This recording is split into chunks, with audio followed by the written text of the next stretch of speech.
away the competition and revolutionized portable computing devices forever.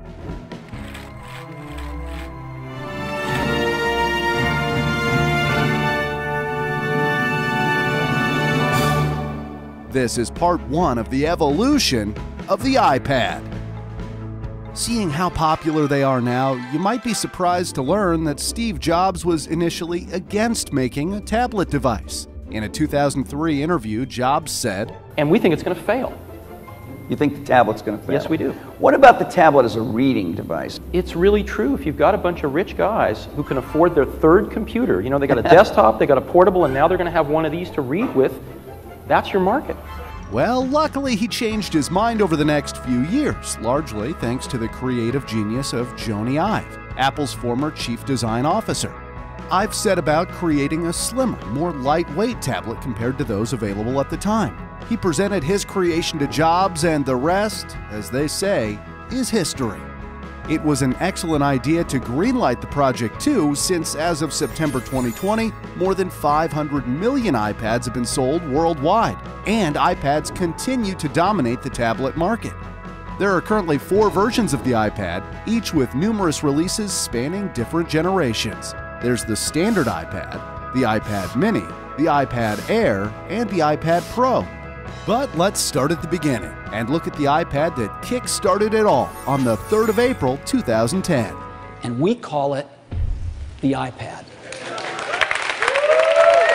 In Apple's own press release regarding the first ever iPad, they hailed it as a revolutionary device for browsing the web, reading and sending email, enjoying photos, watching videos, listening to music, playing games, reading ebooks, and much more. Weighing just 680 grams or 1.5 pounds and with a thickness of 0.5 inches, it was indeed lighter and thinner than any other laptop or netbook at the time. Apple settled on a 9.7-inch model after experimenting with many different sizes. Apple thought about adding handles to the iPad, but it's probably good that they scrapped this idea, or else it would have resembled a children's toy or TV dinner tray.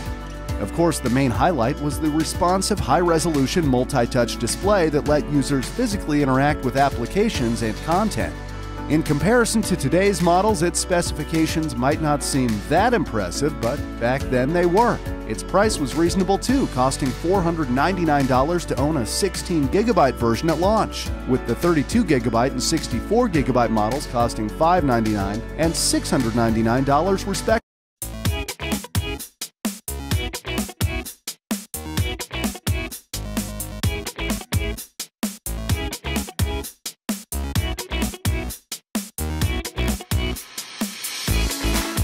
Effectively.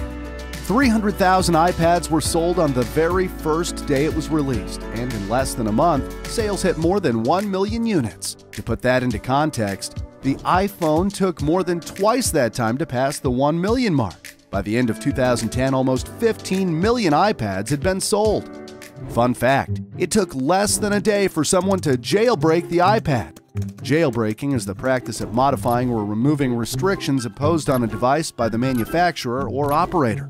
Basically, Twitter user Muscle Nerd hacked the iPad on the day it was released and posted evidence of it on social media. As impressive as this seems, it must have caused a slight panic for Apple and had them scrambling for a patch on day one. In March 2011, a follow-up to the iPad hit store shelves. Besides the black model, there was now also a white model available. The iPad 2 was 15% lighter and 33% thinner. It featured a 0.3 megapixel front camera and a 0.7 megapixel back camera, whereas the original had no camera at all. It was also faster due to the dual-core A5 processor, which increased the speed of the CPU by up to 2 times, and the GPU up to 9 times, compared to the A4 chip in the original iPad. Although the iPad 2 had improved specifications, including double the RAM to 512 megabytes and the 2 added cameras, the price stayed the same. People could try the iPads in Apple stores, which helped to sell the iPads.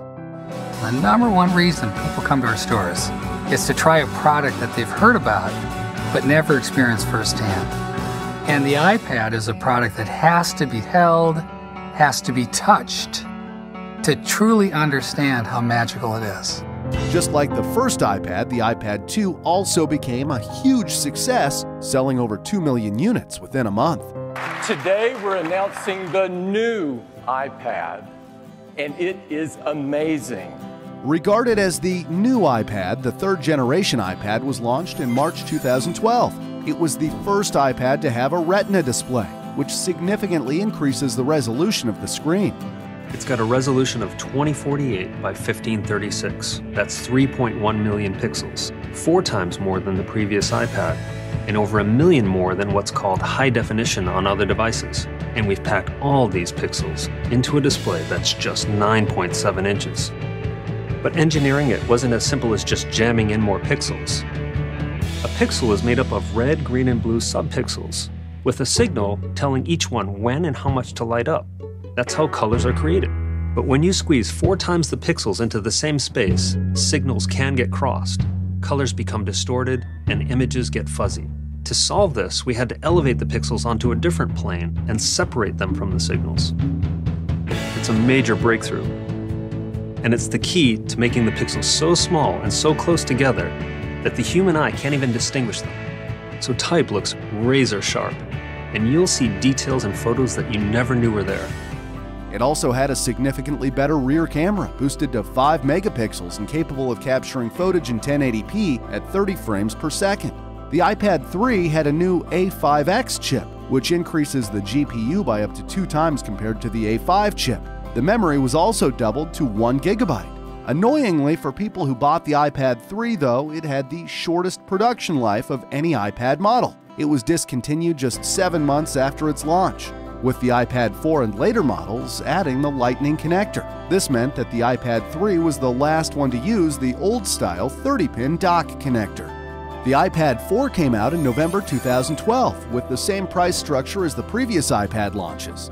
However, in January 2013, a 128GB model was made available for $799. In addition to the Lightning connector, the 4th generation iPad had an upgraded CPU, and the front camera was improved to 1.2 megapixels. Fun fact: although it is now hard to imagine, before the iPad was launched, many thought the name sounded like a feminine hygiene product, hence the nickname iTampon, which even became top trending on Twitter. People made jokes like, "The iPad, protecting your data from embarrassing incidents." And my favorite, the 64-gig iPad will forever be known as the Heavy Flow model. Released alongside the iPad 4 in November 2012 was the first iPad mini. As its name suggests, it was a smaller model with its display measuring 7.9 inches compared to the 9.7 inches of the iPad 4. The biggest challenge that we faced was incorporating all of these great features in a much smaller and lighter device. In order to do this, every part had to be custom designed, starting with the display. The glass on the front and back are only 0.2 millimeters thin. The touch subsystem is a mere 0.12 millimeters thin.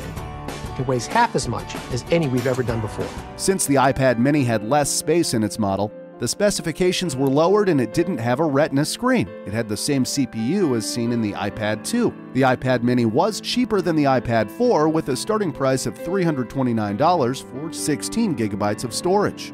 Thinner, lighter, more powerful than ever before, and incredibly, excitingly new in so many ways that it deserves a new name. In November 2013, the iPad Air was launched and started a new iPad line. I'm sure you've seen before and after pictures of people